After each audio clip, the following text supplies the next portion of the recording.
Injil Matius 27 ayat 32 sampai 66. Ketika mereka berjalan keluar kota, mereka berjumpa dengan seorang dari Kirene yang bernama Simon. Orang itu mereka paksa untuk memikul salib Yesus. Maka sampailah mereka ke suatu tempat bernama Golgota, artinya tempat tengkorak. Lalu mereka memberi dia minum anggur bercampur empedu. Setelah ia memijatnya, ia tidak mau meminumnya. Sesudah menyalibkan dia, mereka membagi-bagi pakaiannya dan membuang undi. Lalu mereka duduk di situ menjaga dia. Di atas kepalanya terpasang tulisan yang menyebut alasan mengapa ia dihukum. Inilah Raja orang Yahudi. Bersama dengan dia disalibkan dua orang penyamun, seorang di sebelah kanan dan seorang di sebelah kirinya. Orang yang lewat di sana menghujat dia sambil menggelengkan kepala. Mereka berkata, "Hai engkau yang mau merubuhkan bait suci dan mau membangunnya kembali dalam 3 hari, selamatkanlah dirimu kalau engkau anak Allah, turun dari salib." Demikian juga imam-imam kepala bersama-sama ahli-ahli Taurat dan telah memolok-molokkan dia, dan mereka berkata, "Orang lain ia selamatkan, tetapi dirinya sendiri tidak dapat ia selamatkan. Ia Raja Israel, baiklah ia turun dari salib itu dan kami akan percaya kepadanya." Ia menaruh harapannya pada Allah, baiklah Allah menyelamatkan dia, jikalau berkenan kepadanya, karena ia telah berkata, "Aku adalah anak Allah."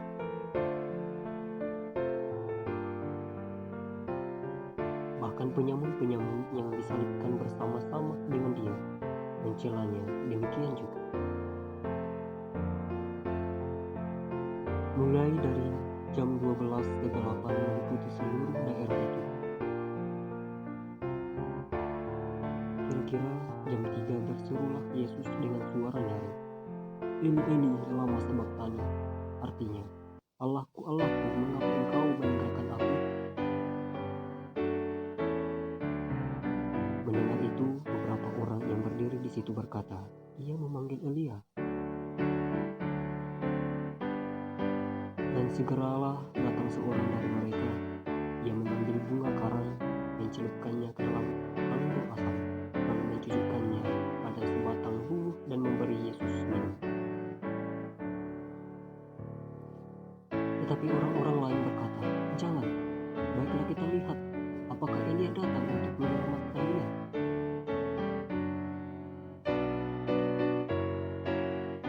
Yesus berseru pula dengan suara nyaring, lalu menyerahkan nyawanya. Dan lihatlah, tabir bait suci terbelah dua dari atas sampai ke bawah, dan terjadilah gempa bumi, dan bukit-bukit batu terbelah.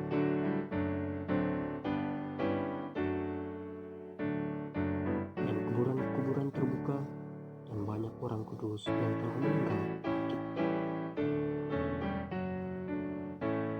Dan sesudah kebangkitan Yesus, mereka pun keluar dari kubur dan masuk ke kota kudus dan menampakkan diri kepada banyak orang. Kepala pasukan dan prajurit-prajuritnya yang menjaga Yesus menjadi sangat takut ketika mereka melihat gempa bumi dan apa yang telah terjadi, lalu berkata, "Sungguh, ia adalah anak Allah."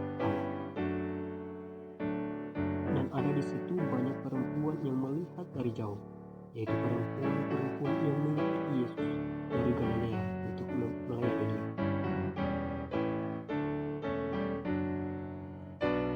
Di antara mereka terdapat Maria Magdalena dan Maria ibu Yakobus dan Yusuf dan ibu anak-anak Zebedeus. Menjelang malam, datanglah seorang kaya, orang Arimatea, yang bernama Yusuf dan yang telah menjadi murid Yesus juga. Ia pergi menghadap Pilatus dan meminta mayat Yesus. Pilatus memerintahkan untuk menyerahkan kepadanya. Dan Yusuf pun mengambil mayat itu, mengapaninya dengan kain lenan yang putih bersih.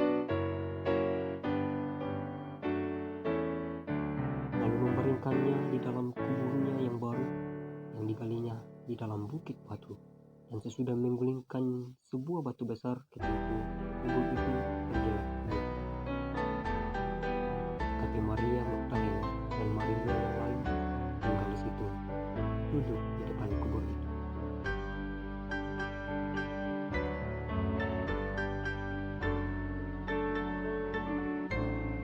Keesokan harinya, yaitu sesudah hari persiapan, datanglah imam-imam kepala dan orang-orang Farisi bersama-sama menghadap Pilatus.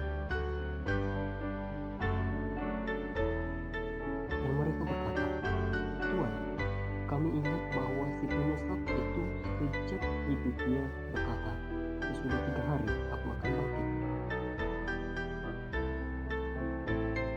Karena itu perintahkanlah untuk menjaga kubur itu sampai hari yang ketiga. Kalau tidak, murid-muridnya mungkin datang untuk mencuri dia, lalu mengatakan kepada rakyat, dia telah bangkit dari antara orang mati, sehingga penyesapan yang terakhir